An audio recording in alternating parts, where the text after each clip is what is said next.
অসমৰ জ্যেষ্ঠ নাগৰিক সন্মিলনৰ একাদশ বাৰ্ষিক হোজাই অধিৱেশনৰ আদৰণি সমিতি গঠন।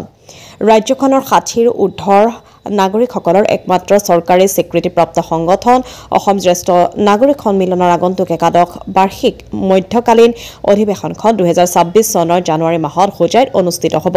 এই উদ্দেশ্যে কালি দেওবাৰে হোজাই জিলা জ্যেষ্ঠ নাগৰিক সন্মিলনৰ আহ্বানত ক্ৰমে অসম জ্যেষ্ঠ নাগৰিক সন্মিলনৰ একাদশ বাৰ্ষিক হোজাই অধিৱেশনৰ আদৰণি সমিতি গঠনৰ উদ্দেশ্যে হোজাই নতুন বজাৰস্থিত হোজাই সাহিত্য উঠি বেজবৰুৱা ভৱনত এখন সভা অনুষ্ঠিত কৰা হয়।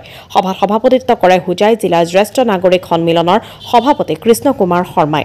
সভাত উপস্থিত থাকে জিলাখনৰ বিশিষ্ট নাগৰিক জ্যেষ্ঠ নাগৰিকৰ সন্মিলনৰ 13খন শাখা সন্মিলনৰ শতাধিক প্ৰতিনিধি উপস্থিতিৰ লগতে হোজাই পৌৰসভাৰ পৌৰপতি চতুৰ্থী ৰাণী বিশ্বাস, হাজী আব্দুল মছজিদ হাস্পতালৰ অধীক্ষক ডক্টৰ JN বৰ্মন, হোজাই জিলা জ্যেষ্ঠ নাগৰিক সন্মিলনৰ কাৰ্যকৰী সভাপতি ডক্টৰ গুণেশ্বৰ শইকীয়া, হোজাই জিলা সাহিত্য সভাৰ সাধাৰণ সম্পাদক অচ্যুত ঠাকুৰীয়া, সমাজসেৱক নেৱাজ আহমেদ, হোজাই জিলা সাহিত্য সভাৰ সভাপতি পদ্মকান্ত বৰাৰ প্ৰমুখ্যে বিশিষ্ট জ্যেষ্ঠ নাগৰিকসকল।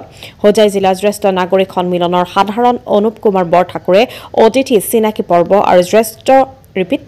আৰু উদ্দেশ্য ব্যাখ্যা কৰা সভাই অসম জ্যেষ্ঠ নাগৰিক সন্মিলনৰ আগন্তুক বাৰ্ষিক অধিৱেশনখন সৰ্বতোপ্ৰকাৰে সাফল্যমণ্ডিত কৰাৰ লগতে অধিৱেশন উপলক্ষে ৰাজ্যৰ বিভিন্ন প্ৰান্তৰ পৰা হোজাইত উপস্থিত হোৱা প্ৰায় ৮০০ প্ৰতিনিধিক হোজাই জিলাবাসীৰ পূৰ্বৰ সুনাম ৰক্ষা কৰি আদৰ অভ্যৰ্থনা জনোৱাৰ পূৰ্ণ প্ৰস্তুতি লোৱাৰ বাবে বিধায়ক ৰামকৃষ্ণ ঘোষক মুখ্য পৃষ্ঠপোষক, জিলা আয়ুক্ত বিদ্যুৎ বিকাশ ভাগৱতীক মুখ্য উপদেষ্টা, অৱসৰপ্ৰাপ্ত আৰক্ষী উপ মহাপৰিদৰ্শক কৃষ্ণ কুমাৰ শৰ্মাক সভাপতি, ডক্টৰ শামছুল হকক কাৰ্যকৰী সভাপতি, অনুপ কুমাৰ বৰঠাকুৰক সাধাৰণ সম্পাদক ৰূপলৈ এখন আদৰণি সমিতি আৰু ইয়াৰ অন্তৰ্গত 10খন উপসমিতিও গঠন কৰি দিয়ে।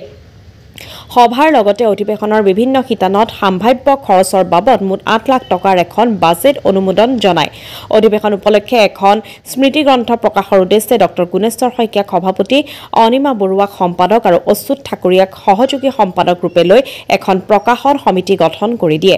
উল্লেখযোগ্য যে সেইদিনাৰ সভাত উপস্থিতসকলৰ মাজৰ পৰা বহুকেইজন সদাশয় ব্যক্তিয়ে লক্ষাধিক টকাৰ বৰঙণি আগবঢ়োৱাৰ প্ৰতিশ্ৰুতি প্ৰদান কৰে। আদৰণি সমিতিয়ে আগন্তুক হোজাই অধিৱেশনখন সাফল্যমণ্ডিত কৰাৰ বাবে হোজাই জিলাবাসী জাতি, বৰ্ণ, ধৰ্ম নিৰ্বিশেষে সকলো শ্ৰেণীৰ ৰাইজ, অনুষ্ঠান প্ৰতিষ্ঠান, চৰকাৰী বেচৰকাৰী বিভাগ প্ৰতিষ্ঠানৰ পূৰ্ণ সহায় সহযোগ আদৰণি সমিতিৰ সভাপতি কৃষ্ণ কুমাৰ শৰ্মা আৰু সাধাৰণ সম্পাদক অনুপ কুমাৰ বৰঠাকুৰদ্বয়ে প্ৰেছ বিবৃতিযোগে আহ্বান জনায়। পশ্চিম কাৰ্বি আংলঙৰ পৰা নাৰায়ণ বৰুৱাৰ ৰিপৰ্ট, নিভাজ অসম লাইভ। ৬০ৰ ঊৰ্ধৰ নাগৰিকসকলৰ কাৰণে এটি অন্যতম সৰ্ববৃহৎ সংগঠন অসম জ্যেষ্ঠ নাগৰিক সন্মিলনৰ আগন্তুক একাদশ বাৰ্ষিক মধ্যকালীন অধিৱেশনখন হোজাই জিলা জ্যেষ্ঠ নাগৰিক সন্মিলনৰ আমন্ত্ৰণ ক্ৰমে হোজাইত অনুষ্ঠিত কৰিবলৈ লোৱা হৈছে।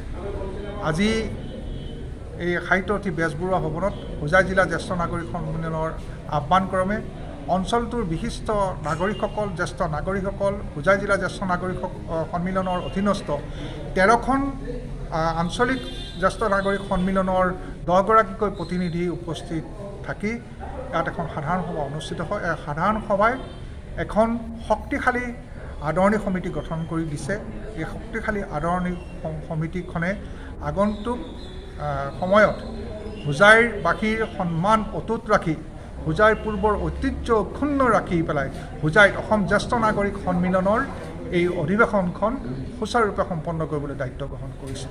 আজিৰ সভাত ইয়াত আলোচনাক্ৰমে আগন্তুক জানুৱাৰী মাহৰ অন্তিম সপ্তাহত অসম জ্যেষ্ঠ নাগৰিক সন্মিলনৰ একাদশ বাৰ্ষিক মধ্যকালীন অধিৱেশনখন ইয়াত সমাপন কৰা হ'ব আৰু সেই অধিৱেশনলৈ অসমৰ বিভিন্ন প্ৰান্তৰ পৰা ৬০ৰ ঊৰ্ধৰ প্ৰায় ৭০০ৰ পৰা ৮০০ প্ৰতিনিধি অংশগ্ৰহণ কৰিব বুলি ভবা হৈছে। আমি হোজাইবাসী ৰাইজ, অসমৰ ৰাইজৰ ওচৰত আবেদন জনাইছোঁ যাতে এই আগন্তুক অধিৱেশনখন সুচাৰুৰূপে সম্পন্ন কৰাৰ ক্ষেত্ৰত আদৰণি সমিতিক সৰ্বতোপ্ৰকাৰে ৰাইজৰ সহায় সহযোগী আগবঢ়াই হোজাইবাসীৰ এই পূৰ্বৰ যি ঐতিহ্য সেই ঐতিহ্য অক্ষুণ্ণ ৰাখে।